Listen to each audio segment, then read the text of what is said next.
नमस्कार। ओम शांति। आप सबने समर्थ रामदास जी का नाम सुना होगा, और अगर उनका नाम सुना होगा तो उनसे जुड़ी एक कहानी आज आपको सुनाने जा रही हूँ। गुरु का महत्व क्या होता है। समर्थ रामदास जी का एक शिष्य था, रोज भिक्षा लेने जाता था।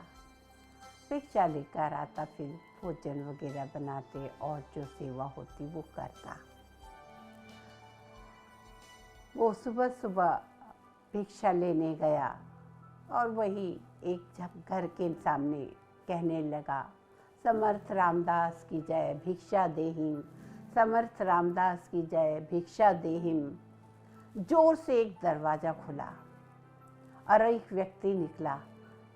वो एक तांत्रिक था। उसने कहा, मूर्ख, तू किसकी जय मेरे सामने कह रहा है? कहा, मैं अपने गुरु समर्थ रामदास की जय कर रहा हूँ। कहा, उसकी जय कर रहा है और मेरे सामने भीख मांग रहा है। भिक्षा देहिम, भिक्षा देहिम, भिक्षा देहिम। बोले, वो सही में मेरे गुरुजी हैं, बहुत पहुँचे हुए इंसान हैं। बोले, मैं किसी को अपने से बड़ा नहीं मानता। उसने कहा, आपकी इच्छा? कहा, मूर्ख, मेरी बात मान, मेरी जय बोल। कहा, मैं तो अपने गुरुदेव के अलावा और किसी की जय नहीं बोलता। अब तांत्रिक को गुस्सा आ गया। उसने कहा, अगर ये बात है तो सुन मेरा श्राप, कल सुबह तू जिंदा नहीं रहेगा। आज तेरा अंतिम दिन है, आज तेरी मौत हो जाएगी। कल का सूरज तू नहीं देख पाएगा। आसपास के लोगों ने कहा, ये तुमने क्या कर लिया? ये जो बोलता है वो हो जाता है, बहुत पहुंचा हुआ तांत्रिक है।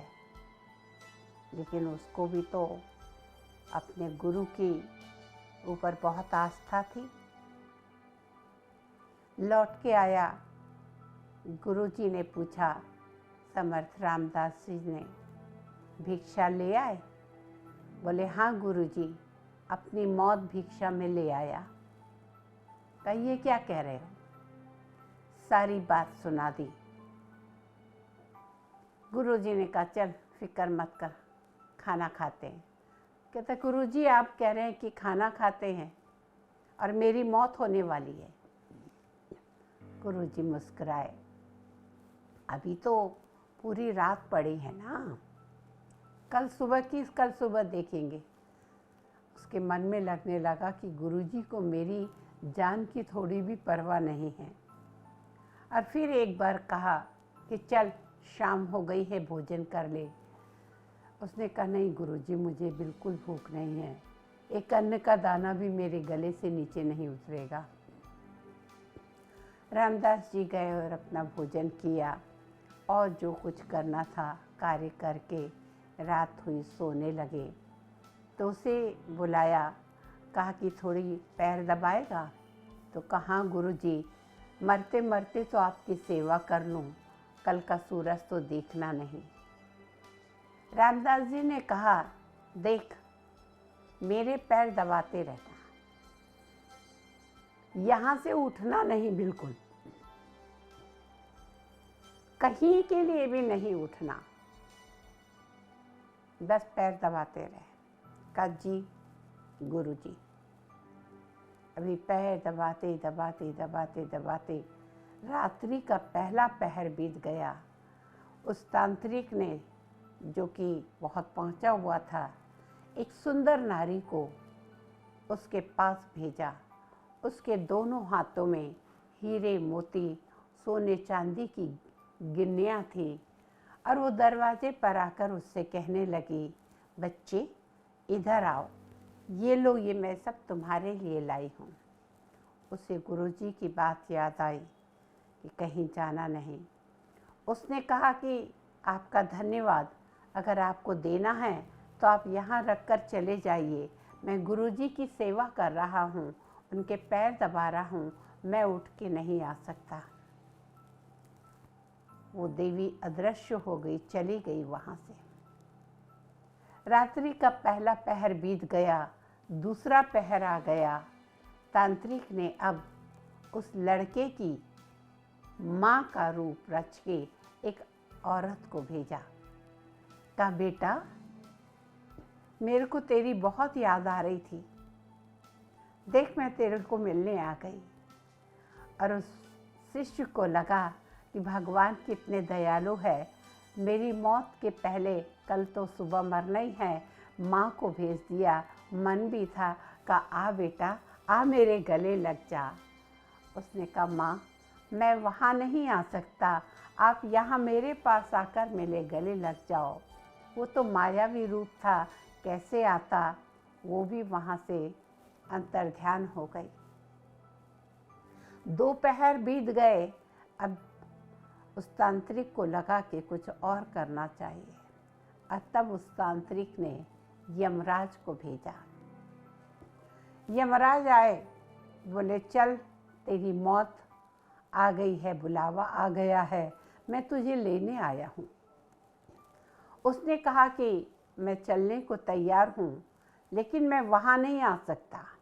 मैं अपने गुरुदेव के चरण दबा रहा हूँ, उनकी सेवा कर रहा हूँ।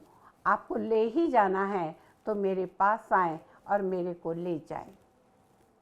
अब वो भी तो तांत्रिक का भेजा हुआ मायावी रूप था। यमराज भी वहाँ से चले गए और धीरे धीरे करके सुबह हो गई। चिड़िया चहचहाने लगी, सूरज निकल आया। गुरुजी उठे और कहा, लगता है कि सुबेरा हो गया, सूरज निकल आया। कहा, जी गुरुजी। कहा, तूने तो कहा था कि तेरी मौत हो जाएगी सूरज निकलने से पहले। तब उसने कहा, गुरुजी, जिसके गुरु आप जैसे हो, जिस गुरु का हाथ हमारे जैसे शिष्यों पर हो, उसको मौत भी कहाँ आ सकती है। आप जैसे गुरु ही मेरी रक्षा करते रहे और रात की तीनों बातें बता दी कि गुरुदेव ऐसे ऐसे रूप में आए थे, लेकिन मैंने तीनों को मना कर दिया। तब गुरुदेव ने कहा, तू मेरा सच्चा शिष्य है। एक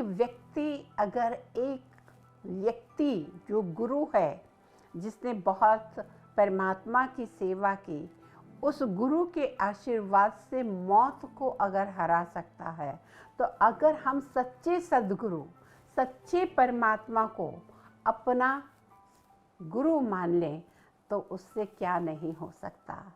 आज चारों ओर डर, भय, मौत, एक्सीडेंट और न जाने कितनी चीज़ों का डर, भय रहता है लोगों में। अगर उस परमात्मा को आपने अपना सद्गुरु मान लिया और हर वक्त उसको अपने साथ लेकर चलते हैं, हमारा भी बाल बाका नहीं हो सकता। जैसे समर्थ रामदास के शिष्य का कुछ नहीं हुआ, क्योंकि वो सद्गुरु, वो परम पिता परमात्मा, निराकार शिव, जो हम आत्माओं का, हम मनुष्य आत्माओं का पिता भी है, सद्गुरु भी है, हमको सद्गति भी देता है।